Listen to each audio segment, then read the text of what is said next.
안녕하세요. 막장 드라마보다 더 막장 사연을 겪은 제 사연을 들려드릴게요. 전 30대 중반 여성이고 파혼 전적이 있어요.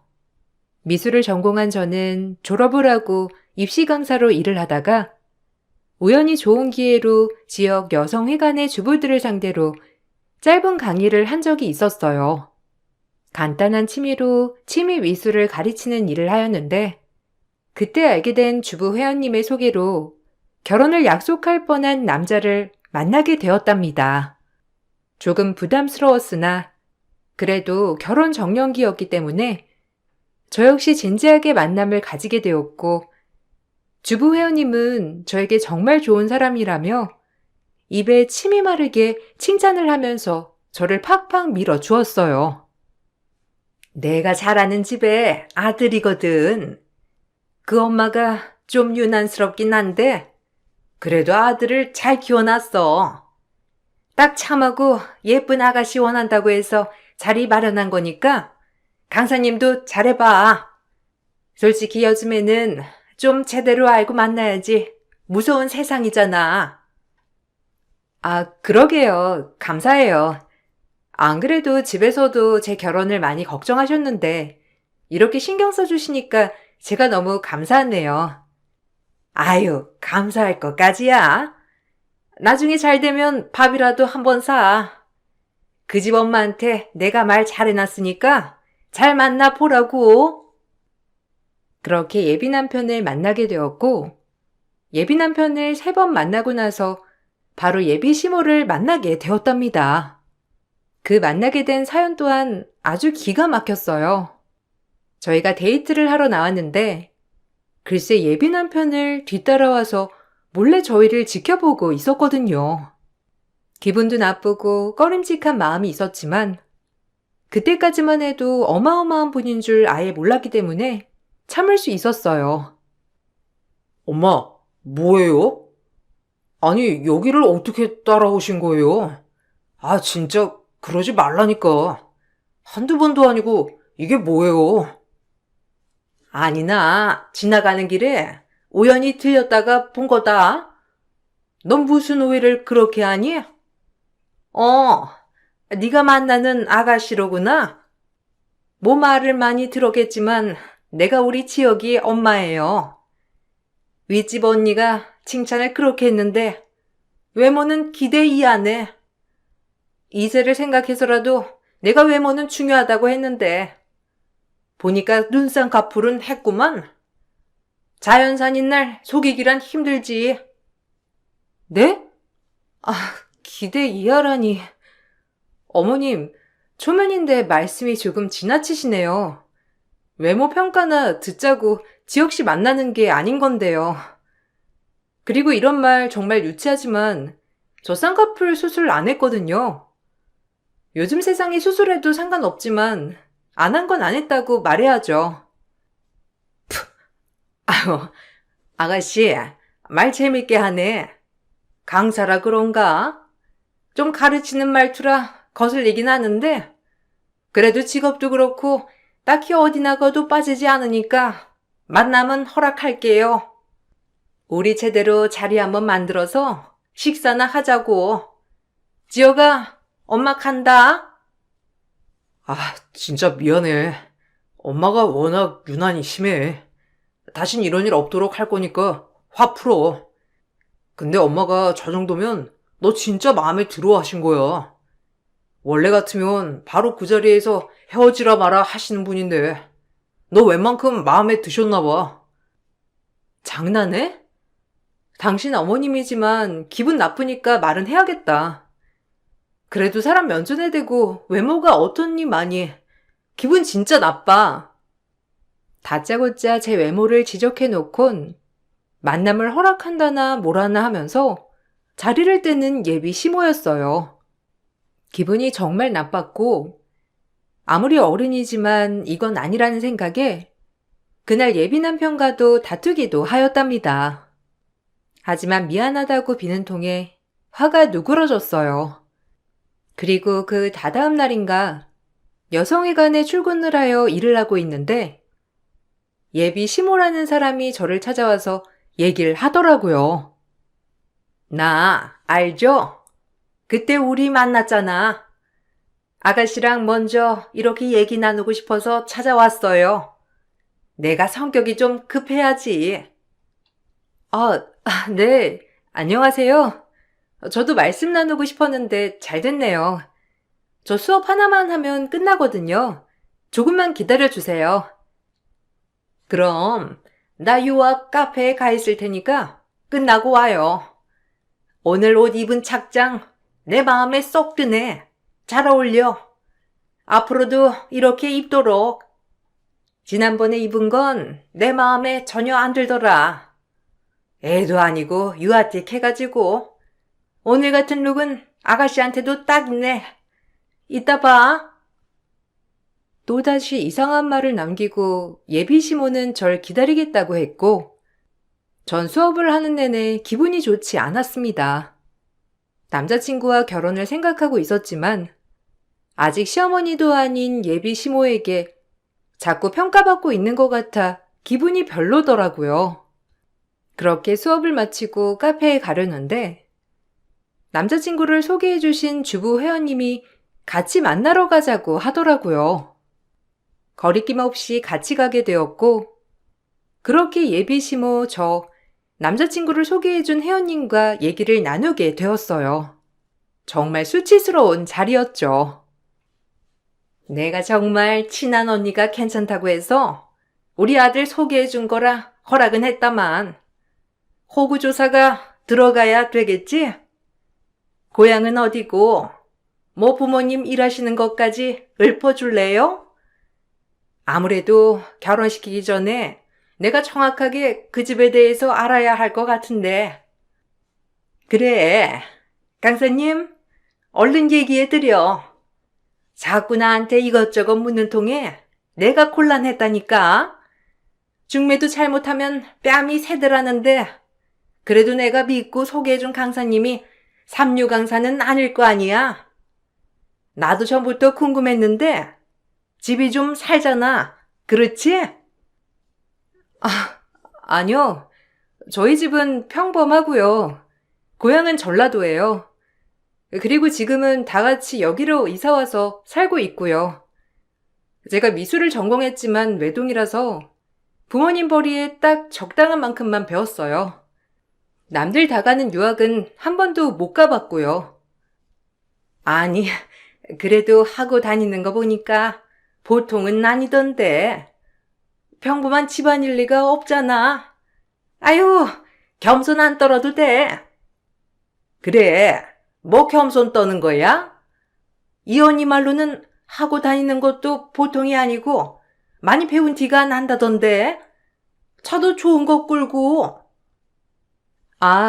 대학은 홍익대 나온 건 맞고요. 차 역시 제가 열심히 일해서 뽑은 거예요. 금수저나 이런 건 전혀 아니고요. 아니, 부모님이 뭐 하시는데? 혹시 뭐 학교도 안 나오고 이런 건 아닐 거 아니야? 갑자기 열불이 확 나네. 저희 엄마 초등학교까지만 나오셨고 아빠는 고졸이세요. 아빠는 평범하게 직장 생활하시고 엄마는 지금 소설 쓰시는데 제가 왜 이런 말에 일일이 답변을 해야 하는지 모르겠는데 정말 불쾌하고 언짢네요. 설마 제가 금수저인 줄 알고 소개해 주셨나 본데 잘못 짚으셨어요. 애초에 물어보시지. 굳이 제 배경을 숨길 필요는 없으니까요. 어이가 없어서야 원. 언니, 어떻게 된 거야? 아니, 금수저 딸내미라며? 기가 막혀. 내가 지금 무슨 소리를 들은 건지? 이런 삼류 집안 딸내미를. 삼류 집안이요? 저기요, 말은 바로 하셔야죠. 지금 사람 면전에 대고 이런 말씀하시는 것 자체가 삼류 인성 아닌가요? 그리고 오해하셔서 어이가 없으신가 본데 저 역시 이렇게 평가받고 절 오해하셔서 소개해줬다고 하니 더 어이가 없네요. 절 소개해준 분과 예비 시모란 사람은 제 말에 귀가 찼는지 아무 말도 없으셨고 정말 기분이 나빴습니다. 묘지는 제가 금수저 집안의 딸인 줄 알고 소개를 시켜준 것이었고, 그것을 진짜 확인하기 위해 이 자리를 마련했다는 것이었으니까요. 저 역시 기분이 정말 나빴지만, 예비 시모는 절 소개해준 회원님에게 득달같이 따져댔고, 회원님 또한 얼굴을 붉히더라고요. 네가 왜 어이가 없어? 지금 내가 더 어이가 없을 판이야. 아니, 금수저 딸내미인 줄 알았는데 엄마는 초졸에 아빠는 고졸? 아, 더 이상 말할 것도 없어.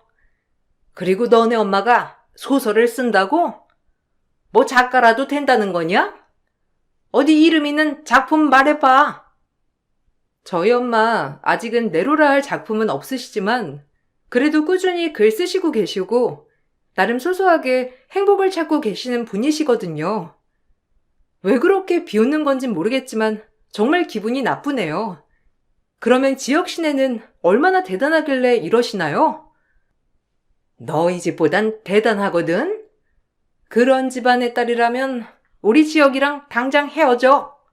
본데 없는 건 티가 어딘가에 나는 법이야. 아유, 강사님 완전 흙수저였네. 그것도 모르고 내가 우리 지역 엄마한테 실수했어. 미안해, 지역 엄마. 더 잘 알아볼걸. 그러게, 언니 진짜 실수했네. 어디 갖다 댈 걸 대야지. 이런 집안의 딸내미를 어떻게 우리 아들에 갖다 붙여? 언니는 이제 내 얼굴 볼 생각 하지 마. 그리고 너, 우리 지역이한테 당장 떨어져야 할 것이야. 안 그러면 내가 가만 안 둘 줄 알아? 이 말을 끝으로 예비 시모와 제 회원은 자리를 떴고 더 보탤 말도 없이 전 그 자리에서 정말 수치스러웠습니다. 그리고 곧바로 남자친구에게 이별을 고했지만 남자친구는 이런 일이 한두 번이 아니었다는 듯 저를 설득시키면서 애원하더라고요. 솔직히 이런 적 한두 번이 아니야. 내가 너 말고 다른 여자 안 만나봤을 것 같아? 그때마다 엄마는 늘 저런 식이었어. 근데 이 정도로 사랑했던 여자는 네가 처음이야. 그동안엔 엄마가 반대하는 여자랑 다 헤어졌지만 이젠 못 헤어져. 네가 부모랑 인연 끊으라면 끊을게. 그러니까 나 좀 살려주라. 내가 어떻게든 너 상처 안 받게 잘할 테니까 기다려줘. 날 금수저 딸인 줄 알고 주선한 거라시잖아. 애초에 잘못 낀 열쇠야. 당신은 몰라. 내가 얼마나 수치스러웠는지. 알지. 왜 몰라. 엄마랑 절연하는 한이 있더라도 절대 포기 안 할 거니까 그리 알아. 그러니까 넌 기다리기만 하면 돼. 남자친구는 이번에야말로 본인 엄마를 꺾고 말겠다고 했고 그 약속을 지켰습니다. 금수저 집안의 딸인 줄 알았다가 지금은 그저 아무것도 아닌 저였기 때문에 예비 시모는 절 대놓고 마음에 안 들어 하기도 하였어요. 저도 그땐 제정신이 아니었는지 남자친구를 믿어보기로 결심을 했고 그렇게 결혼 준비가 시작이 되었답니다. 혼수 문제로 저희 엄마와 남자친구 그리고 예비 시모가 백화점에서 만나던 날 저희 엄마는 그동안 쓴 소설이 책으로 나오자 시어머니에게 선물로 드리겠다며 가져왔어요. 그리고 곧이어 예비 시모에게 책을 건넸고 예비 시모는 저희 엄마를 보면서 코웃음을 치며 한마디 하더라고요. 집에서 그냥 일기 쓰는 게 아니라 이렇게 책까지 낸다고요? 초들이면 거의 까막눈 아닌가? 까막눈이 뭔 작가라고? 엄마, 그만하세요. 지금 말씀이 지나치시잖아요. 어머님, 죄송합니다. 저희 엄마가 무례를 범했네요. 정말 죄송해요. 죄송? 너 이따위로 하려고 네 엄마 설득한다고 했니? 저기요 아줌마, 사람 잘못 봤어요. 뭐 얼마나 대단한 집안이길래 이렇게 저희 엄마를 개무시하는지 모르겠는데 아무것도 안 하면서 이리저리 아들 여자친구 뒤나 캐고 다니는 당신보다 훨씬 멋진 사람이거든요? 말 함부로 하지 마요. 초졸이라서 까막눈이라고? 당신같이 사리분별 못하는 사람이 까막눈이겠지. 엄마, 가자. 너 그렇게 발끈하는 거? 얼마나 너희 엄마랑 너한테 자신이 없으면 그렇게 발끈하겠니? 솔직히 어디 가서 작가라고 하고 다니지 말아라. 박사, 석사 작가들이 줄을 섰는데 어디서 초졸 작가가 명함을 내밀어? 글만 쓰면 다 작가냐?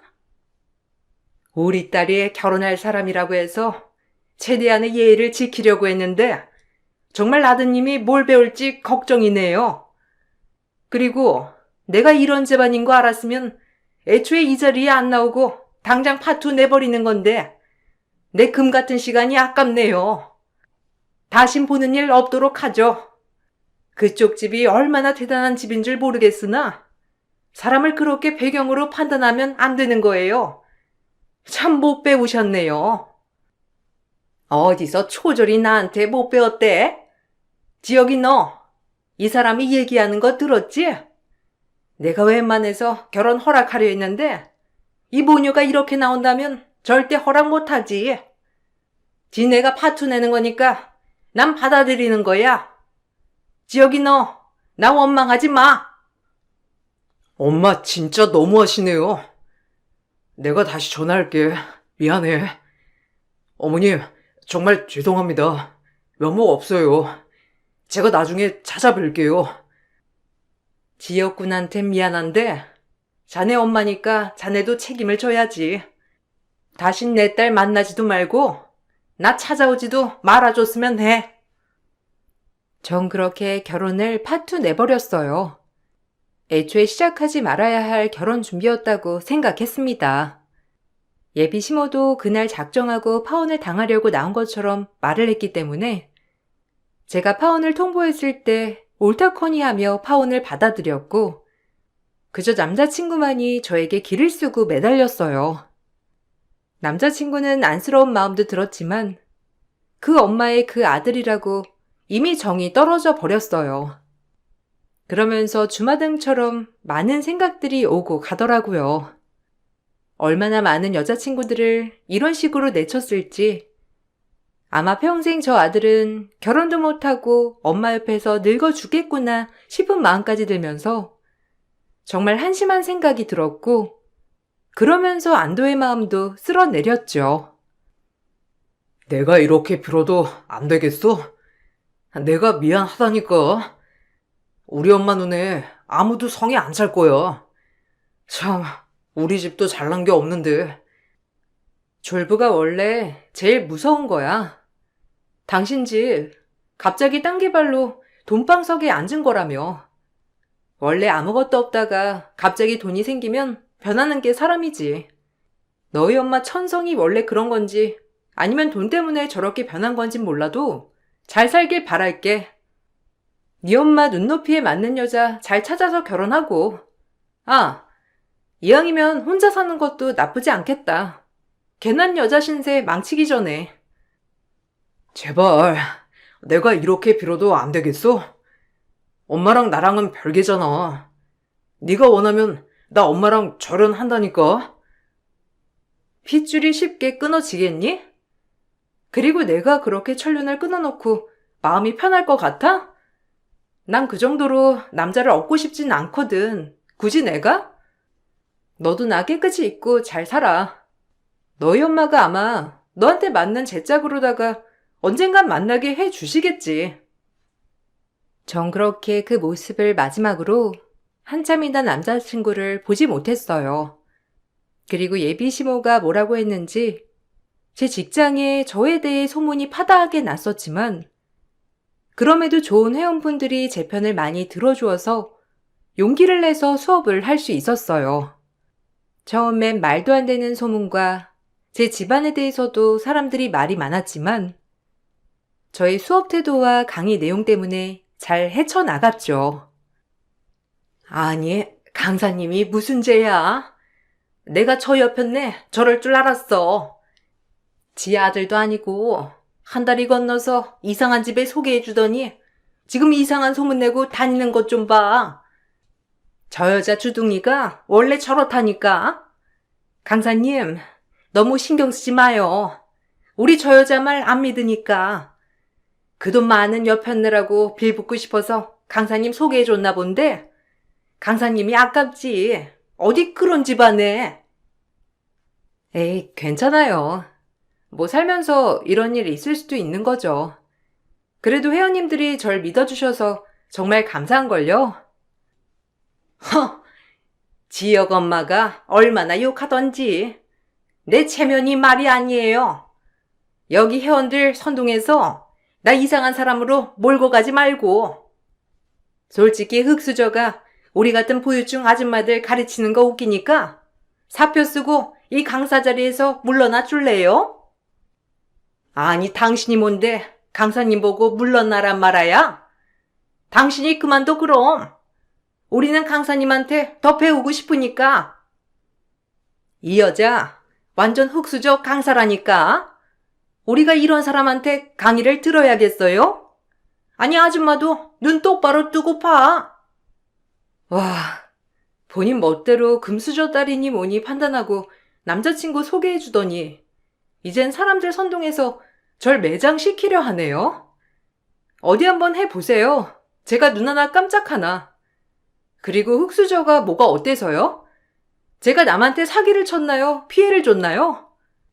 없는 형편에 열심히 공부하고 그림 그려서 이 자리까지 온 건데 이게 왜 그렇게 욕을 먹어야 될 일이죠? 마인드 좀 뜯어 고치세요. 강사님 말이 맞지. 여기까지 오느라 칭찬 한마디 못해주면서 엄마뻘이나 되는 사람이 사람 앞길을 망치려 들어? 당신이나 이 수업 들으러 나오지 마. 아줌마들 사이에서 물 흐르고 아주 못돼 처먹었다니까. 강사님, 저 여자 신경 쓰지도 마세요. 그렇게 한동안 일자리에서도 말이 많았지만 전 꿋꿋이 제 자리를 지켰습니다. 전 정말 잘못한 게 없다고 생각했었고 다행히 절 많이 지지해주던 회원님들이 많았기 때문에 그 다음 학기까지 수업을 할 수 있었어요. 그러면서 문득 강의가 아닌 제가 진짜 좋아했던 그림을 다시 그려보고 싶다는 생각도 하게 되었답니다. 이제는 제가 원하는 인생을 살고 싶었거든요. 그리고 몇 년이 흘렀고 저의 상황은 많이 바뀌어 있었어요. 저희 엄마 또한 본인의 위치에서 최선을 다했기 때문에 드디어 베스트셀러 작가가 된 것이었죠. 베스트셀러 작가가 되었기 때문인지 글을 쓰는 족족 대박이 나기도 하더라고요. 엄마가 이렇게 해낼 줄 알았다니까. 역시 우리 엄마야. 정말 멋져. 꿈을 잃지 않고 이렇게 힘내줘서 고마워. 너랑 아빠 덕분이지. 솔직히 내가 이렇게 마음 편하게 글을 쓸 수 있는 게 얼마나 복인 거니. 고마워 정말. 당신이 잘 쓴 건데 뭐. 그래도 이렇게 빛을 발하니까 너무 좋다. 당신은 집 걱정 말고 하고 싶은 일 실컷 해. 엄마가 최대한 너 뒷바라지 많이 해줄게. 너도 이제 네가 하고 싶은 미술 해. 그림 그리랴 수업하랴 힘들었잖아. 아니야. 내가 좋아서 하는 건데 뭐. 그래도 엄마가 이렇게 잘 돼서 난 너무 좋다. 엄마의 영향을 받아서 나도 잘 될 거야. 엄마의 인세와 저와 아빠가 모은 돈 등등 합쳐서 저희는 대출을 받아 큰 대저택으로 이사를 갔어요. 저도 본격적으로 제 그림을 그리고 싶었던지라 작업실도 필요했고 엄마도 마찬가지로 서재가 필요했거든요. 그렇게 그곳에서는 더 좋은 일만 많이 일어났습니다. 저 역시 화가로서 미술 작품을 선보일 수 있는 좋은 자리도 생겨날 기미가 있었어요. 그로 인해 저희는 집안 살림을 돌봐줄 아주머니가 필요해졌고 그로 인해 파출부 구인구직란에 사람을 구하게 되었습니다. 그리고 곧이어 면접을 잡아준다며 아주머니 한 분을 보내주신다고 하더라고요. 그렇게 한 아주머니가 면접을 보러 온 날, 제 눈은 동공지진이 되었죠. 아유, 안녕하세요. 처음 뵙겠습니다. 파출부 구하신다고 하셨죠? 제가 이렇게 세련되게 생겼어도 일 하나는 아주 기똥차거든요. 어머, 네가 왜? 아, 저희 집 파출부로 오신 분이 당신이었어요? 이게 웬? 참 세상 오래 살고 볼 일이네요. 이렇게 만날 줄이야. 아니, 당신은 그렇게 저희를 무시하고 제 딸과 저에게 모욕을 주던, 어떻게 여기서 이렇게 다 만날 수가 있죠? 아니, 이 모녀들이 어떻게 이런 대저택에서 나오는 거야? 아니, 됐고, 당신들이 사람을 부릴 리가 없지. 초졸인 당신인데. 아직도 초졸 타령. 몇 년이 지났는데 여전하네요. 이보세요. 지금 사태 파악이 안 되나 본데 여기 저희 집이고 당신은 저희 집에 일하러 면접 온 파출부세요. 다시 한번 읊어드려요? 사람이 이렇게 눈치가 없어서요, 원.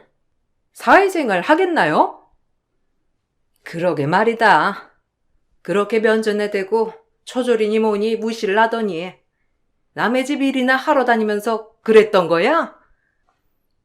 예비 시부였던 그 사람은 저렇게 말을 퍼부었지만 엄마를 보고 충격을 받았는지 뒤돌아가다가 거품을 물며 쓰러졌어요. 일단 사람은 살리고 보자 싶어 전 예비 시모였던 분을 병원으로 얼른 모셨고 그렇게 몇 년 만에 전 남자친구에게 전화를 하게 되었답니다. 전 남자친구 또한 제 전화를 받고 많이 놀래기도 했지만 본인의 꼴을 보여주기가 창피해 보이더라고요. 그리고 뒤이어 입을 열어 본인들의 이야기를 해주는데 참 세상에 모든 영원한 게 없다고 많이 느끼게 된 계기가 되었어요. 오랜만이다. 네 전화 받고 많이 놀랐는데 그래도 이렇게 잘 살고 있었네. 진짜 면목 없어. 엄마 모시고 와줘서 고마워. 어느 누구라도 그렇게 했을 거야. 길에 사람이 쓰러졌는데 지나칠 수가 없잖아. 근데 당신 엄마가 왜 우리 집에 일을 하러 오셨는지 말해줄 수 있어? 땅 개발돼서 집에 돈 많다고 하지 않았어? 어떻게 갑자기 이렇게 당황스럽더라. 사실 엄마가 상가 투자 사기 때문에 지금 오갈 데 없는 신세가 됐어. 나도 마찬가지지. 그래도 난 회사 기숙사에서 지내긴 하는데 집까지 다 날리고 엄마 지금 이곳저곳 일용직 하면서 거기 당직실에서 먹고 자고 하시거든. 나까지 대출 받아서 상가에 투자한 거라 더 이상 대출도 불가능하고 다음 달 월급 받으면 엄마 원룸이나 고시원 얻어드려야지. 뭐? 그렇게 부질없는 돈이었으면서 우리 집을 업신여긴 거구나? 처지 안타까운데 솔직히 벌 받은 거라고 생각할게. 그래, 넌 그렇게 생각할 만해. 우리 엄마가 너한테 좀 심하게 그랬냐?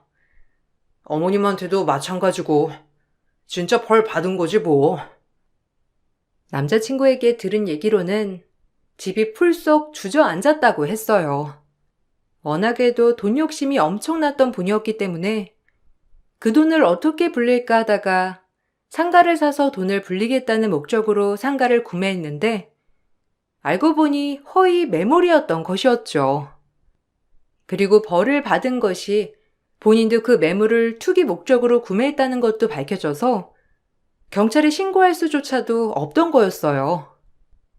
욕심이 화를 부른 처지가 되었던 것이었고 그러면서 집이 필요하니 입주 가사 도우미 일을 찾고 계셨던 거예요. 아휴, 여기가 어디야? 아니, 네가 여긴 어떻게? 너 그 대저택 어떻게 된 거야? 너네 부모 뭐 보잘것도 없었잖아. 네가 아무리 월급을 많이 받는다고 해도 성북동의 그 큰 대저택에 살 수나 있어? 말이 안 되는 소리지. 어떻게 된 거야? 너 혹시 남자 하나 물어가지고 살림 폈니? 그렇지 않고서야 너네가 그런 대저택에 살 수가 없잖아. 요즘이 어떤 세상인데?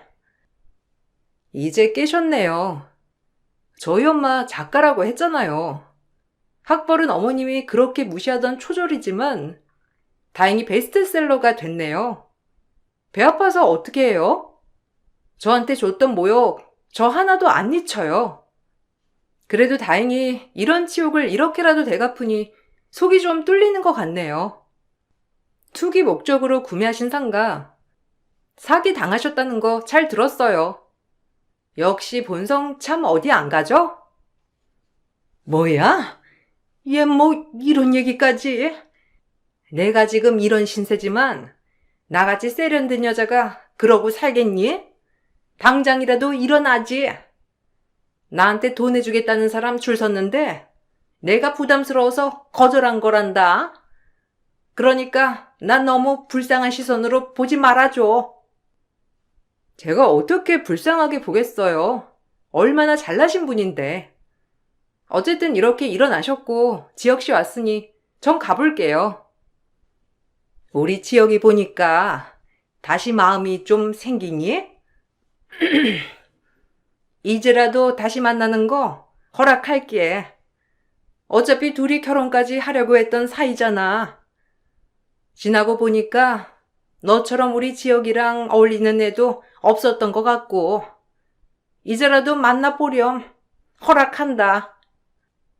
됐거든요? 이제 와서 우리 집 좀 사는 것 같고 본인 집이야말로 쫄딱 망하니까 다시 만나라고? 무슨 이런 태세 전환이 다 있어? 이게 어른한테 어디서? 그때는 네가 우리 지혁이한테 견줄급이 아니었잖아. 이젠 좀 된 것 같으니까 허락한다니까. 당신이 허락한다고 내가 만날 것 같아? 이제 그쪽 집안이 우리 집에 견줄급이 안 되잖아요. 정신 차리고 상황을 좀 보세요. 예비 시어머니였던 분은 그러면서도 끝까지 저에게 당당한 모습을 잃지 않았어요. 저 역시 그럼 그렇지라고 생각하며 짧은 인사와 함께 병원을 나왔답니다. 참 우프면서도 한편으론 사랑했던 남자친구의 집안일이었기 때문에 마음은 그렇게 좋지 않더라고요. 그리고 한 2주 정도 흘렀을까? 모르는 번호로 전화 한 통이 와서 전화를 받으니 예비 시어머니란 사람이었어요. 꼭 만나서 할 얘기가 있다고 하길래 시간을 내서 만나러 갔습니다. 그리고 그날은 지난번과 다르게 완전 다른 모습이더라고요. 왔니? 너네 엄마 책 내가 없는 돈에 다 사서 읽었다. 어쩜 이렇게 재밌게 책을 쓴다니? 역시 끼가 보통 끼가 아니셨어. 네가 그 어머니 피를 물려받아서 이렇게 예체능에 재능이 있던 거구나. 어떻게 보면 대단한 거지. 거두절미하고 무슨 일로 만나자고 하신 거예요? 저희가 이렇게 담소나 하하호호 나눌 사이는 아니니까 용건만 말해주세요. 지혁이한테 듣기로는 너도 이제 화가로서 뭐 입지를 다져가는 중이기도 하고 너희 집 내가 생각했던 것보다 훨씬 더 성공했다며? 지혁이랑 너랑 더 이상 엮일 일 없다고 하니까 내가 널 이렇게 부른 건데 거절은 하지 않았으면 좋겠다. 네, 보시다시피 그렇네요. 그리고 그때 결혼했으면 아마 전 화가로서 제 꿈을 펼치지도 못했을 거라 정말 다행이죠. 알겠어, 네 얘기는. 저기, 나 돈 좀 꺼줄래? 그래, 내가 너한테 모질게 했다는 거 인정하마. 다 사과할게. 그러니까 그냥 네가 꺼줄 수 있는 선에서 나 돈 좀 해줘라.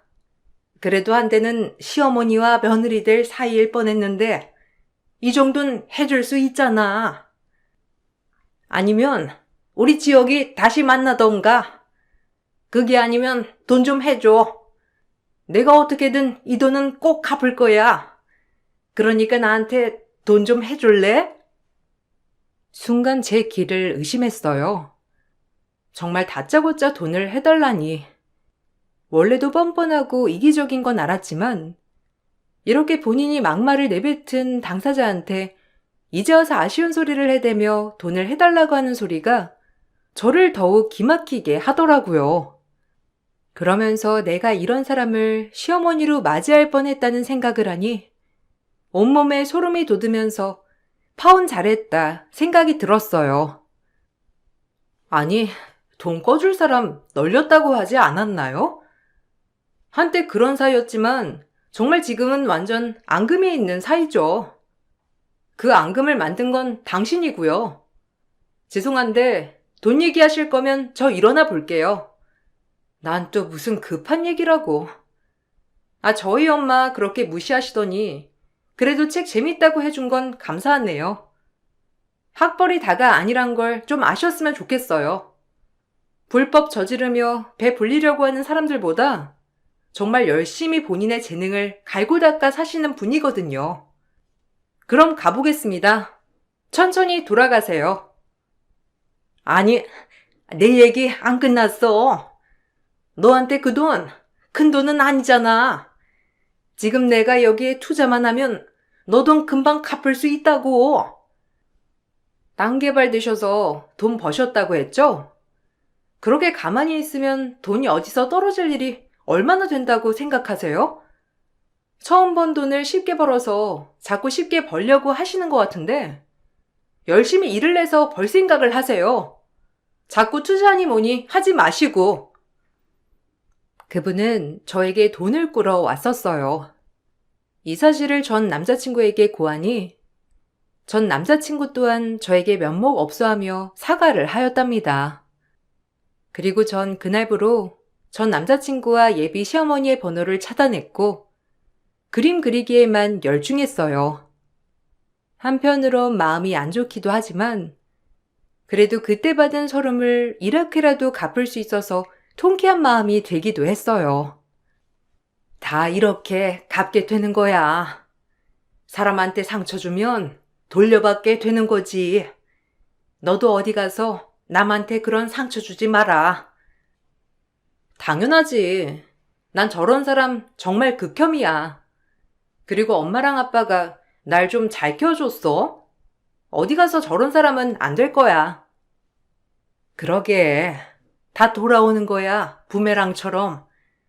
엄마는 아직도 그때 백화점에서 저 여자가 한 말 기억이 생생해. 그때부터 얼마나 이를 악물었는지. 어떻게 보면 저 여자가 엄마가 글을 쓰는 원동력이 되기도 한 것 같아. 참 우프지 않니? 제가 이 세상에서 가장 잘한 일이 있다면 그때 결혼을 하지 않고 파혼했던 일이에요. 아마 지금 그 남자친구와 결혼했다면 미술은커녕 계속 강사 일을 하며 돈을 벌어야 했을 거고 그런 딸이 걱정되어 저희 엄마도 글을 잘 쓰지 못하셨겠죠. 모든 일엔 때가 있고 시기가 있다는 것을 배웠습니다.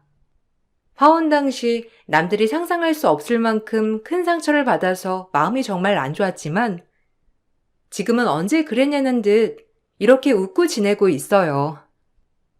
여러분들도 가슴 한편에 말 못할 사연 하나쯤은 있으시죠? 그 사연을 진정 털어내고 나니 마음이 편안해지는 요즘이에요.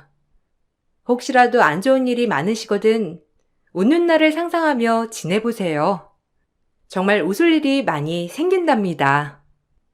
제 사연을 즐겁게 들어주셔서 감사드리고 좋은 하루 보내시길 바랄게요. 감사합니다. 안녕하세요. 곧 부록을 앞두고 있는 여성이에요. 이 글을 쓴다는 것이 저에게 그래도 많이 괜찮아졌다는 증거 같아요. 저희 집은 어렸을 때부터 김치 공장을 크게 했는데 덕분에 부유하게 자랐고 덕분에 부모님께 감사한 하루하루였습니다. 그리고 중매로 만난 남편까지 정말 순탄한 삶이었고 다정한 남편 덕분에 행복한 나날들을 보내고 있었죠. 남들은 시집살이가 보통이 아니라고 하여 힘든 하루를 보낸다고 하는데 전 시어머니 복까지 있는지 늘 저를 생각해주는 시어머니였어요.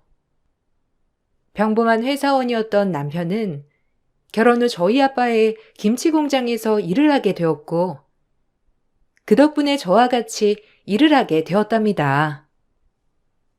딸 하나밖에 없었는데 이렇게 아들 하나 생겼다고 생각하니 너무 좋네. 내가 제일 잘한 일이 우리 딸 결혼시킨 거라니까. 나 결혼 안 했으면 어쩔 뻔했어, 우리 아빠. 사이가 든든하지? 옆에서 아빠 힘도 되어주고 나랑 이 사람이랑 더 잘할게. 그래서 우리 공장 더 크게 만들어야지. 그게 아빠 평생 소원이었잖아. 너무 걱정 마세요. 더 열심히 할 테니깐요. 장인어른이 힘들게 일군 회사 누가 되지 않게 더 열심히 하겠습니다. 지켜봐 주세요. 저도 아버지가 안 계신데 이렇게 아버지가 생긴 것 같아 너무 든든해요. 저야말로 제일 잘한 일이 이 사람이랑 결혼한 일이라니까요. 믿고 맡겨주세요. 아빠가 아들 노래를 그렇게 불렀는데 이제서야 아들 하나 생겼으니 아빠 소원 성취하셨죠? 내가 다 기쁘네. 그럼 소원 성취했지. 이서방이랑 너랑 잘 살면 더할 나위 없어. 혹시라도 회사 일 하다가 힘든 거 있으면 언제든 말하게. 에이, 힘들 거라고 있나요? 제 회사처럼 일할 건데 힘내서 일해야죠. 아버님도 그냥 믿고 맡겨주세요. 전 그거면 됩니다. 딸이 하나밖에 없는 저희 아빠는 제가 결혼을 하고 사이가 생기자 정말 좋아하셨어요. 저 역시 아빠가 저렇게 기뻐하니 세상에서 제일 잘한 일이 결혼한 일이다라고 생각할 만큼 기분이 참 좋았어요. 계속 순탄하고 행복할 것만 같은 일상이 무너지기 시작했어요. 외부 거래처 일정 때문에 미팅을 갔다가 우연히 남편을 마주하게 되었는데 그곳에서 남편은 어떤 한 여자와 다정하게 얘기를 나누며 데이트를 하고 있었어요. 그 모습을 보고 얼마나 손발이 떨리던지 집에 와 남편에게 말할까 말까 수십 번 고민하다 얘기를 하니 시어머니까지 합세하여 절대 아니라고 딱 잡아떼었어요. 너무 확고하게 아니라고 하니 내가 너무 예민한 건가라고 생각이 들었답니다. 하지만 그것은 시작에 불과한 모습이었어요. 아까 나 외부 미팅 갔는데 자기 봤다? 웬 여자랑 다정하게 앉아있던데? 누가 보면 연인이라고 해도 믿을 만큼 테이블 위에서 손도 마주잡고 내가 이상한 거야? 말해봐. 얼마나 손이 떨리던지. 솔직하게 말하면 정말 눈 한 번 감고 용서해줄 의향도 있어. 뭐? 여자? 아, 뭐 잘못 먹은 거 아니야? 걘 동창이야. 알잖아. 대학교 학과가 여자 동기들이 많았다고. 너무 막역한 사이니까 손 잡는 것도 그냥 남자 손 잡는 것 같아. 진짜 아무 뜻 없어. 나 몰라? 내가 어디 그럴 사람이야? 진짜 너무 같다. 거짓말 치지 마. 나보고 그걸 믿으라고? 정말 솔직하게 얘기해줘.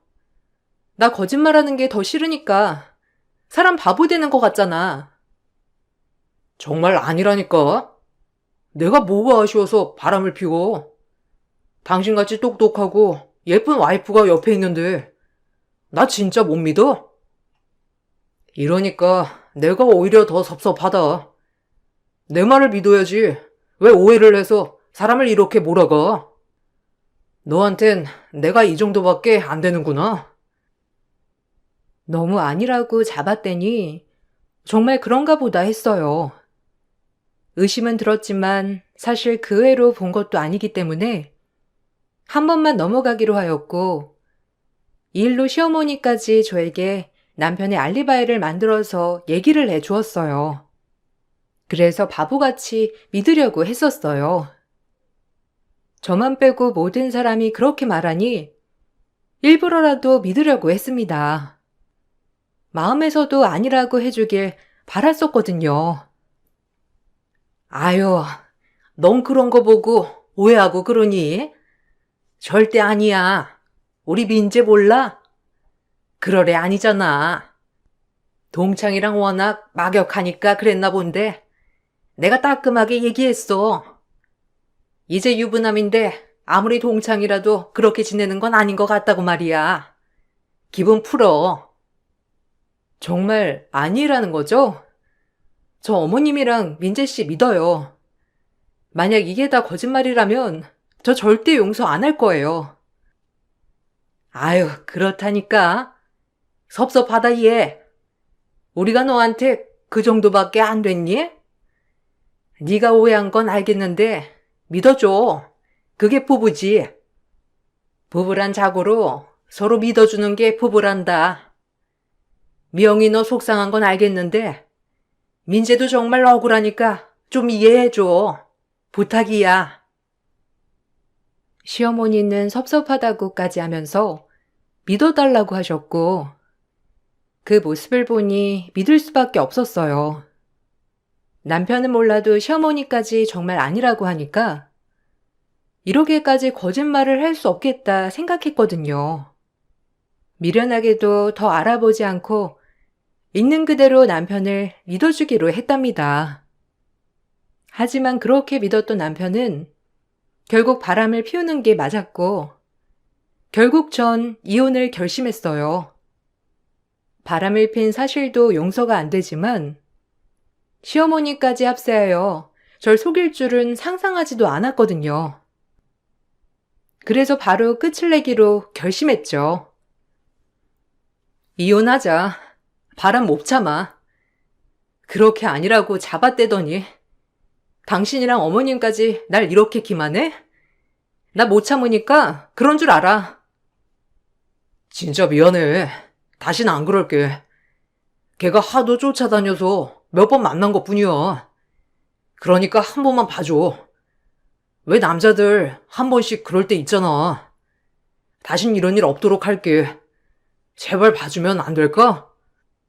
나 너밖에 없는 거 제일 잘 알잖아. 이혼 못해. 용서해줘. 얘야, 날 봐서라도 한 번만 봐줘라. 내가 따끔하게 얘기했어. 널 속인 건 잘못했다만 네가 이렇게 나올까봐 내가 어쩔 수 없이 거짓말 한 거란다. 내가 얼마나 야단을 쳤는데. 그러니까 한 번만 봐줘. 날 봐서라도 제발 용서했으면 한다. 어머님도 이제 못 믿겠어요. 어떻게 이런 식으로 뒤통수를 쳐요?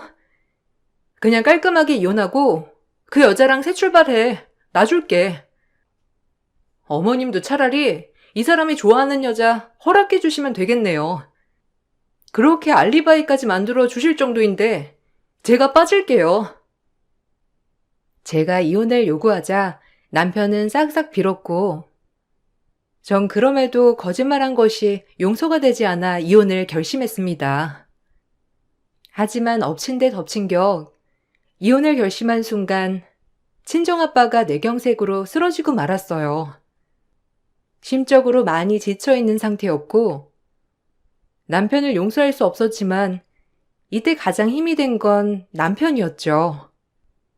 바쁜 와중에 아빠의 병간호를 도맡아 하며 지극정성으로 돌봤고, 그것이 제 마음을 움직이게 되었어요. 이혼을 할 거라고 다짐했지만 남편의 헌신적인 모습을 보고 마음을 돌리는 계기가 되었어요. 아버님은 내 아버지나 다름없는데 당연히 내가 간호해야지.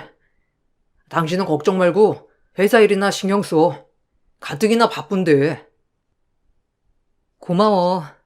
당신이 이렇게까지 우리 아빠 생각하는지 몰랐어. 덕분에 아빠 없는 빈자리 회사 일도 할 수 있고 너무 고맙다. 그럼 완전 내 아버지라니까. 아빠 없이 자라서 그런지 장인어른이 늘 아빠 같았거든. 그러니까 당연히 내가 해야 할 일이지. 그러니까 한 번만 나 용서해 주라. 내가 진짜 잘할게. 나도 그때 정신 나갔었나 봐. 당신 옆엔 내가 있어야 하지 않겠어? 더 잘할게. 정말 이번 한 번만이야. 마지막으로 당신 말 믿을게. 그러니까 다신 이런 일 없도록 해줘. 다음번에 또 이런 일이 있으면 그때는 용서 안 해. 전 남편을 용서했고 결국 저흰 다시 같이 살아보기로 했어요. 그리고 남편의 간호 덕분인지 아빠도 점차 몸을 쾌차하여 건강을 되찾으셨죠. 아빠는 병중에 있을 때 남편의 지극정성인 모습을 보고 감동을 했는지 회사 사원에서 단번에 회사의 주요 자리에 남편을 배치시켰습니다. 남편도 회사의 중심 인물이 되자 더욱더 회사 일에 매진하는 모습을 보였고요. 내가 이렇게 아플 때 헌신적으로 날 간호한 거 정말 고맙네. 우리 딸 믿고 맡겨도 될 것 같아. 원래도 자네한테 자리 하나 주려고 했지만 좀 빨리 준 거야. 회사 사람들 눈치 보여서 언제쯤 이 자리에 앉히나 했는데 중요 자리에 앉은 만큼 전보다 더 열심히 일해줬으면 좋겠네. 언젠가 미영이랑 같이 이 회사를 이끌어 나가야 할 거 아닌가. 자네랑 미영이만 믿을 거야, 나는. 아버님, 감사합니다. 제 마음이 우러나서 간호를 한 건데 이렇게까지 생각해 주실 줄 몰랐어요. 정말 감사해요. 아빠, 고마워요. 이 사람이랑 회사 일 열심히 할게. 그리고 나도 이 사람이 아빠 이렇게 생각하는 줄 몰랐어. 내가 더 감동이야. 그렇게 남편은 회사에서 입지를 다져가며 승승장구를 하기 시작했고 평사원일 때보다 점점 더 바빠지기 시작했어요. 워낙 회사가 바쁜 일정이라는 걸 저도 알았기 때문에 남편이 바쁘고 항상 늦게 들어온다는 걸 저조차도 이해하고 있었죠. 그런 모습에 불만을 가지지도 않았고 오히려 회사 일을 열심히 하는 남편에게 고마운 마음만 들었습니다. 우리 아들이 얼마나 사돈어른을 생각하는지. 미영이 너 시집 잘 왔지? 솔직히 장인어른 그렇게 생각하는 사람 없다. 저도 알아요, 어머님. 그래서 이 사람한테 너무 감사한걸요. 저 역시 어머님한테 그만큼 더 잘해야죠. 걱정 마세요. 꼭 그러라고 얘기한 건 아니었는데 그래도 네가 잘한다니까 다행이지 뭐야. 그때 그 일은 이렇게 네가 이해하고 용서하니까 내가 얼마나 기분이 좋은지 몰라. 사실 네가 헤어진다고 했을 때 마음이 얼마나 안 좋았는데. 우리 잘 살아보자. 네, 어머님. 그때 일 솔직히 생각하면 화도 나지만 그래도 민재 씨 믿고 다시 시작하는 거예요. 저에게 믿음을 보여줬으니까요. 고맙다. 내가 민지한테도 앞으로 더 잘하라고 했으니까 너 속 썩이거나 마음 쓰이는 일 없을 거야. 그러니까 걱정하지 마. 간혹 남편이 외도한 일이 떠올랐지만 남편은 충분히 저에게 믿음을 보여줬다고 생각했기 때문에 애써 잊으려고 했어요. 그런 저에게 모르는 번호로 전화 한 통이 걸려왔고 전화를 받자 웬 여성이 대뜸 저보고 만나자고 하더라고요. 모르는 여자가 너무 뻔뻔하게 만남을 요구하며 본인을 만나면 알게 될 거라고 얘기를 했어요. 그리고 그 여자는 다름 아닌 외도녀였지요. 김민재 씨 와이프 되시죠? 저 민재 동창이에요. 좀 만나서 얘기 좀 나누고 싶은데 괜찮을까요? 꼭 드릴 말씀이 있어서 그래요. 혹시 민재 씨랑 만나던 사람인가요? 아, 정말 뻔뻔하네요. 제 번호는 어떻게 알고 전화했는지 모르겠는데 제가 왜 만나야 하죠? 안 나오면 후회할걸요? 제가 민재에 대해서 할 말이 있어서 그러니까 회사 카페에서 만나요. 안 나오면 후회할 거니까. 자, 이런 식으로 뻔뻔하니 유부남을 만난 거겠지. 내가 왜 나가야 하며 당신 얼굴을 왜 만나야 하는지 전혀 모르겠는데요? 후회 안 할 거예요. 저도 심사숙고해서 전화드린 거고 얘기하고 싶어서 만나자고 한 거니까 시간 좀 내서 저 좀 만나줘요. 저에게 전화를 건 여자는 다름 아닌 남편이 외도를 했었던 상대였고 그 여자는 뻔뻔하게 저에게 만나자고 요구하더라고요. 만날까 말까 수십 번을 고민하다 얘기나 들어보자 싶어 만나게 되었고 그 자리에서 그 여자는 말도 안 되는 소리를 하였답니다. 유부남을 꼬신 여자면 뭔 짓이라도 못할까 싶어 그 여자의 말을 다 믿은 건 아니었지만 의구심이 들긴 하였죠. 본론부터 말할게요. 민재가 지금 당신한테 하는 행동이 진심 같아요? 착각하지 마요. 민재 아직도 저 사랑해요. 저흰 대학교 CC였고 당신 돈 때문에 민재가 결혼한 거야. 나한테 돌아올 거니까 지금이라도 깨끗하게 물러나줘요. 무슨 헛소리를 신박하게 할까 해서 나왔더니 진부하네 정말. 이봐요, 정신 차려. 가정 있는 남자 꼬여내서 바람 저질렀으면 창피한 줄 알아야지. 당당하게 이혼을 해달라니. 그리고 이제 내 남편이 안 만나주니까 나까지 만나러 온 거야? 착각하나 본데 민재가 나랑 안 만난다는 증거 있어요? 참 순진하네. 이러니까 민재 꼬심에 넘어가서 사는 건가? 우리 꽤 깊은 사이예요. 학창 시절부터 유명한.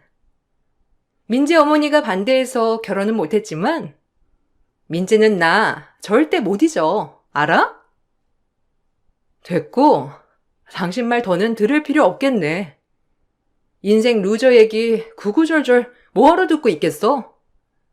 시간 있음 정신 차리고 교양 좀 쌓아요. 이대로 가면 정말 후회할 텐데. 내가 기회 주는 거예요. 그 사람한테 멀쩡히 벗어날 기회. 정말 어리석네. 바람 피운 남편을 믿다니. 하긴 이렇게 어리석으니 민재가 속일만 하지. 내 말 안 들은 거 후회하지 말고 내 말 새겨 들어요. 입 다물어. 너같이 더러운 여자가 하는 말 진실같이 느껴지는 거 하나도 없으니까. 어디 와서 충고질이야? 양심 없게. 전 이 말을 끝으로 카페를 빠져나왔어요. 손발이 너무 떨리면서 뭘 해야 할지 모르겠더라고요. 남편을 믿기로 했지만 막상 남편이 외도했던 여자를 만나니 평정심을 되찾기란 힘들었어요. 마지막에 남편에게 벗어날 기회를 준다는 말 자체가 내심 마음에 걸리고 찝찝했지만 저 여자가 하는 말을 곧이곧대로 믿을 순 없었어요. 전 이제 남편을 믿기로 했으니 남편에게 물어보기로 결심을 했습니다. 남편에게 이런 얘기를 하니 시어머님과 남편은 길길이 날뛰며 저 여자는 정신 이상자라고 했어요. 오늘 당신이 바람 피운 여자 만났어. 본인한테 돌아갈 거라고 나보고 이혼해달라고 하던데? 당신이 자기 절대 못 잊는다면서. 아, 걔 진짜 돌았네. 학교 다닐 때부터 나 따라다니던 애요. 그래서 나도 뭐에 씌웠었는지 몇 번 만났던 거고 워낙 날 쫓아다녔었으니까 이제 하다하다 자기한테까지 연락할 줄이야. 엄청 정신 이상자라니까. 이제 내가 안 만나주니까 별짓을 다 하네. 어머나, 걔가 돌았다니? 아주 가정 파탄 내려고 하는구나. 미영아, 너 그 말 듣고 흔들리면 걔가 원하는 거 해주는 거야. 걔가 원하는 게 너 이혼하는 건데 우리 민재가 안 만나주니까 널 흔들어서 이혼하게 하려고 하는 거라고. 아주 나쁜 것이야. 정말 그게 다죠? 아무리 정신 나간 여자라고 하지만 뭔가 당당하게 있는 것처럼 나한테 얘기하니까 너무 찝찝해. 원래 그렇게 비정상적인 애들은 감정이 없는 사람들이잖아. 걔가 하는 말 믿지 마. 나도 걔랑 잠시 만난 나 자신을 원망하니까. 시어머니와 남편이 이렇게까지 길길이 날뛰니 정말 질적으로 안 좋은 여자인가 싶었고 믿기로 했습니다. 남편도 회사에서 워낙 바쁘기도 하고 솔직히 같은 회사로서 남편의 일정을 다 아는지라 절대 허튼 짓 할 수 있는 일정이 아니었거든요. 그래서 남편을 믿을 수밖에 없었어요. 그 여자가 하는 말보다 남편을 더 신뢰하였고 전 그렇게 애써 그 일을 완전히 잊고 지내려고 했어요. 문득문득 생각이 안 난다면 거짓말이지만 그래도 우리 아빠를 위해 희생한 남편이 더 믿을만 하다고 생각했기 때문이에요. 그러던 중 뇌경색을 투병해 했던 아빠는 이제 회사 일을 그만두고 싶어 하셨고 저와 제 남편에게 회사를 물려주고 싶어 하셨어요. 아무래도 건강상 문제도 있었고 그 누구보다 사위와 저를 믿었기 때문에 하루라도 빨리 물려주고 싶어 하는 마음이셨어요. 이제 내가 건강도 그렇고 나이도 있어서 일선에서 물러나려고 하는데 어떻게 생각하니? 이서방도 그렇고 너도 곧잘 회사를 잘 꾸려나갈 수 있으니까 그러려고 하는데 어떻게 생각해? 너희만 괜찮다면 당장이라도 물러나려고 해. 에이, 아빠. 아빠가 더 이끌어 나가야지 무슨 소리야. 아직은 아빠가 더 이끌어 나가야지. 난 아빠한테 더 배우고 싶어. 우린 아직 한참 모자라지. 아빠가 뒤에서 지키고 계시니까 저희가 이 정도까지 하는 거지. 만약 아빠가 안 계시면 이렇게 꾸려나가지도 못할 거예요. 그러니까 그런 나약한 말 마세요. 10년이 뭐야. 20년도 거뜬하니까 물러난다는 말 하지 마. 장인어른 건강도 그렇고 아무래도 이렇게 마음먹으셨을 때 물러나시는 것도 나쁘지 않은 것 같은데 타이밍도 딱이야. 이제 한적한 정원에서 노후를 생각하면서 쉬시는 것도 나쁘지 않지. 장인어른 제 생각 어떨까요? 전 정말 잘 해낼 수 있는데 아무래도 미영이는 조금 두렵나 봐요. 여보, 내가 있는데 뭐가 문제야? 내가 옆에서 잘 도와줄게. 그러니까 아버님 쉬시게 하자. 그건 너무 이르지. 아빠 이제 막 한갑 넘으셨는데 이름까지 거뜬하셔. 아빠, 이 문제는 우리 생각을 가지고 좀 지켜봐요. 당신 마음 모르는 건 아닌데 그래도 아직은 이른 것 같아. 나도 마음의 준비가 안 됐고 아빠 퇴임은 나중에 생각해. 네가 좀 그렇게 얘기를 하니 아빠가 한 번 더 고려해 볼게. 그래도 이서방이랑 집에 가서 다시 한번 얘기해 봐. 회사를 물려주고 싶어하는 아빠와 바로 좋다고 하는 남편을 보니 마음이 착잡했어요. 제가 생각하기엔 아직 아빠는 한참이나 더 회사를 운영할 수 있다고 생각했거든요. 제가 단호하게 안 된다고 하자 남편은 아쉽다는 듯이 절 쳐다봤고 아빠도 그럼 조금 더 생각을 가지자고 하셨죠. 그렇게 그 문제는 일단락 되는 듯 했으나 남편은 이 문제에 관해서 미련을 버리지 못하였어요. 아버님 퇴임하시는 거 그렇게 결정하셨으면 해도 되는 거 아니야? 나도 이제 회사에서 어느 정도 입지도 있고 당신도 있으니 아버님이 마음 편히 퇴직하는 것도 나쁘지 않은 것 같은데. 손뼉 칠 때 떠나라는 말이 있잖아. 잘 생각해 보시라고 해. 평생을 일궈온 회사인데 어떻게 그렇게 단번에 끝을 내겠어. 난 아빠가 아직도 더 하실 수 있다고 생각해.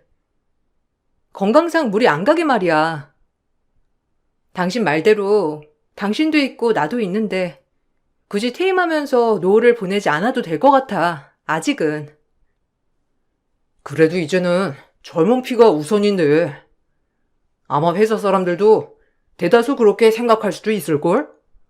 그러니까 잘 생각해봐. 나도 회사에서 어느 정도 입지를 다졌고 끈기 있게 이끌어 나갈 수 있거든. 아버님이 사람 잘 보시잖아. 괜히 물러나신다고 하겠어? 당신을 못 믿는 게 아니야. 그래도 아빠가 평생 일건 회사니까 그런 거야. 당신도 조금 이해해주길 바랄게. 이상하게 아빠 퇴임에 집착하는 남편이었고, 그때까지도 아빠 내경색을 옆에서 지켜봤던 사람이니 건강이 걱정되어 그러나 보다 싶었어요. 오히려 고마운 마음도 들었는데, 그러던 중 남편이 저에게 출장을 다녀오라고 지시를 하였고, 제가 더 오래 일한 건 사실이지만 남편이 아빠 옆에서 발로 뛰고 경영에 더 참여했기 때문에 상급자인 위치였습니다. 전 남편이 시키는 대로 출장 준비를 하게 되었고, 그때만 해도 늘 가던 출장이니 아무런 문제가 없을 줄 알았어요. 외국에 출장 좀 다녀와야 할 것 같아. 일개 직원 보내려고 했는데 아무래도 큰 계약건이라 당신이 직접 가는 게 나을 것 같아. 큰 계약이면 내가 가야지. 알겠어. 근데 추석 연휴라서 어머님 속상하시겠네. 가족끼리 모이는 시간인데 내가 빠져서. 엄마도 일 때문에 자기가 빠지는 건데 당연히 이해하시겠지. 너무 염려 마. 내가 잘 설명드릴 테니까 조심히 다녀와.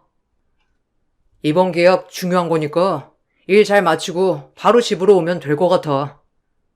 엄마가 또 당신이 좋아하는 음식 많이 해놓으실 거야. 나도 좀 도와드리고 해야 하는데 죄송하네. 일 핑계로 매번 챙기지 못하는 것 같아서. 일단 알겠어. 잘 다녀올게. 추석 연휴 전 그렇게 출장을 떠났고 한참 짐을 붙이려고 하고 있는데 글쎄 다른 사람과 가방이 뒤바뀌어 버린 거예요.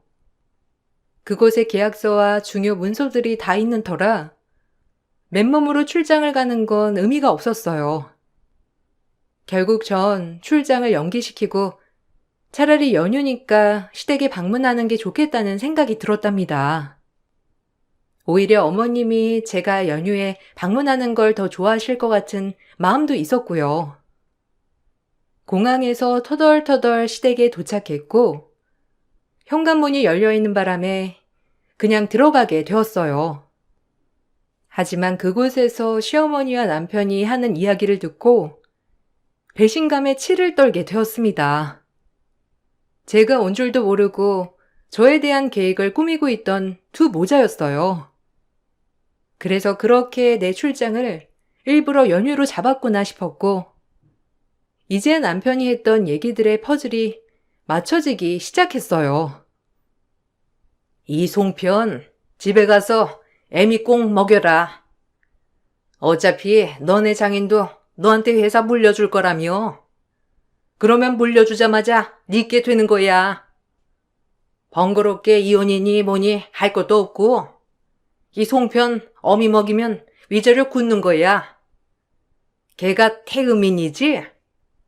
태음인한테 아주 독이 되는 약재를 섞어 넣은 거다.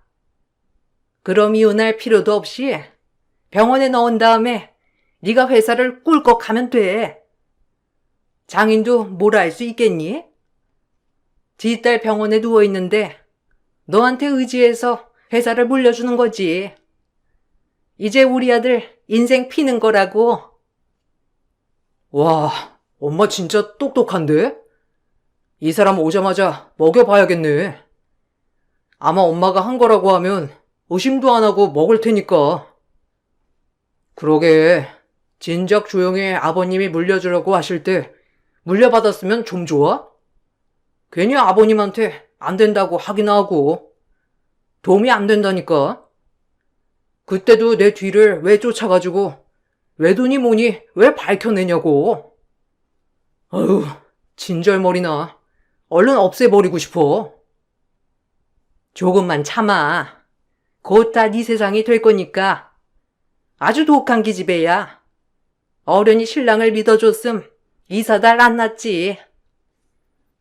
인천공항에서 가방이 바뀌는 바람에 추석 연휴 출장 대신 시댁에 깜짝 가는데 시어머니의 저 말을 듣고 털썩 주저앉았어요. 그리고 바로 내가 어떻게 하면 좋을까 하는 마음으로 머리 회전을 하였죠. 조금 심호흡을 한 뒤 아무렇지 않은 척 제가 들어가자 시어머니와 남편은 놀란 기색을 하였고 아무렇지 않은 척 소름 돋게 그 약재가 든 송편들을 저보고 먹어보라며 재촉을 하였어요. 아주 날 보내려 작정을 했구나라는 마음이 들면서 몸속 배신감에 치가 떨렸고 절대 용서할 수 없었어요. 아니, 출장 간다더니 웬일로? 아, 그래, 잘 왔다. 여기 와서 이것 좀 먹어봐. 내가 만든 건데 너 송편 좋아하잖니? 안 그래도 너 주려고 민지한테 이거 바리바리 싸가라고 했는데 이왕이면 여기서 먹는 게 낫지. 얼른 와서 먹어보렴. 어떻게 된 거야? 아, 그건 그렇고 송편 좀 먹어봐. 자초지종은 먹으면서 천천히 들을게. 엄마가 너 주려고 많이 만들었대. 사정이 있었어. 아, 그래? 어머님, 포크 좀 가져다 주실래요? 아, 자기는 손 좀 씻고 와. 손에 뭐가 많이 묻었네. 와, 정말 맛있겠다. 어머, 제 것만 따로 담아 놓으셨네요. 역시 어머님 깔끔하다니까. 맛있게 먹을게요. 와, 맛나 보인다. 제가 어머님과 남편에게 자리를 떠달라고 부탁을 하자 두 모자는 한 채 의심도 없이 제 부탁을 들어주었고 전 그 사이를 틈타 두 모자 몰래 가족들 송편과 섞어놨어요. 그리고 아무렇지 않게 가족들과 송편을 나눠 먹었죠. 그리고 그 섞인 송편을 먹은 남편은 갑작스러운 복통을 호소하며 쓰러졌답니다. 섞어놓은 송편을 먹자 상상을 초월하는 대반전이 펼쳐지게 된 거예요. 남편이 쓰러지자 어머님은 화들짝 놀라며 저를 먼저 쳐다보았고 그 후에 뭔가 깨달았다는 듯이 얼른 구급차를 부르라고 했어요. 에구머니나, 아유, 이게 무슨 일이야? 얘, 눈 좀 떠봐라. 아유, 이게 어찌된 일이야? 갑작스럽게. 아, 구급차 좀 불러라. 우리 아들 큰일 나겠다. 뭘 꿈을 대고 있어?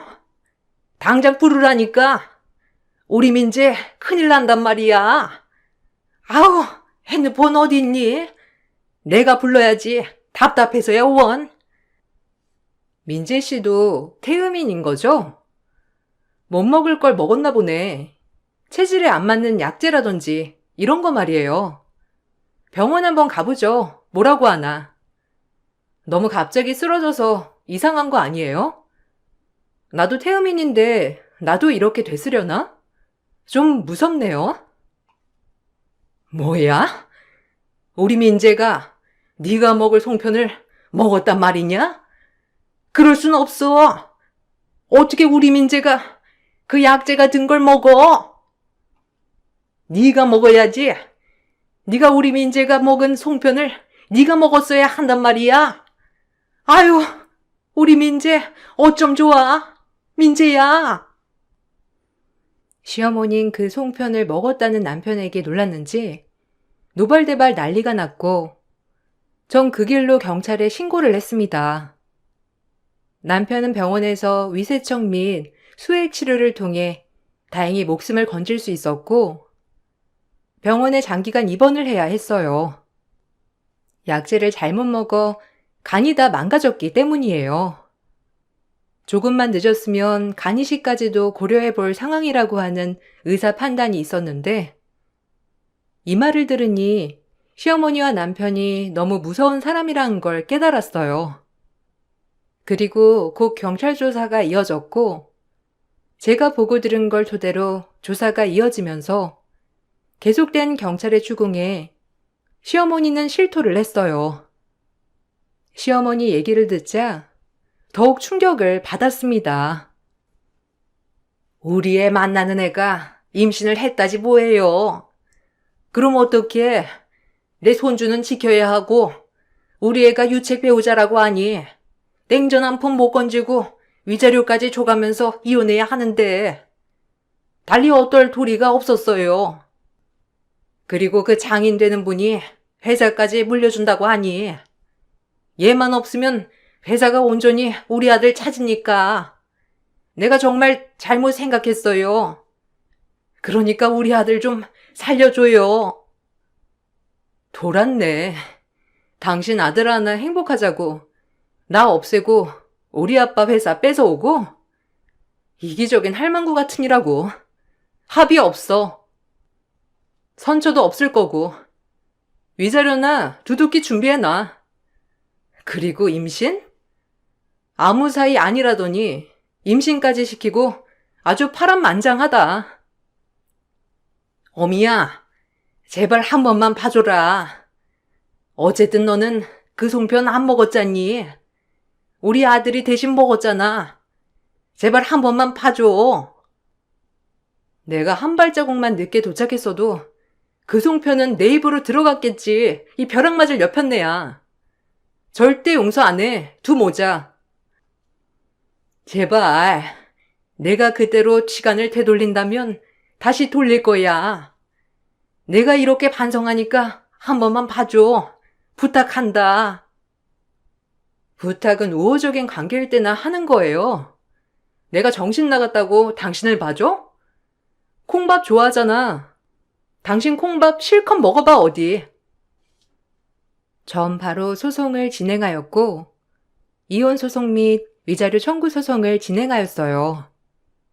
남편이 100% 유책 배우자였기 때문에 시간은 조금 걸렸지만 상간녀 소송과 이혼 소송으로 위자료를 받아낼 수 있었고 시어머니에게는 형사소송이 들어갔습니다. 시어머니는 결국 징역을 받게 되었고 잘못된 아들 사랑이 엄청난 결과를 불러온 것이에요.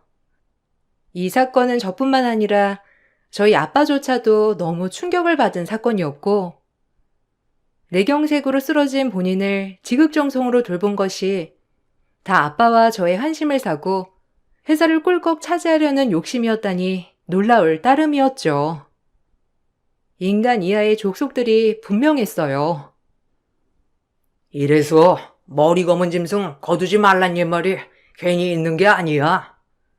어떻게 인간 같지도 않은 인간이 바로 옆에 있을 줄이야. 그러게요. 제가 사람 잘못 본 거죠. 죄송해요.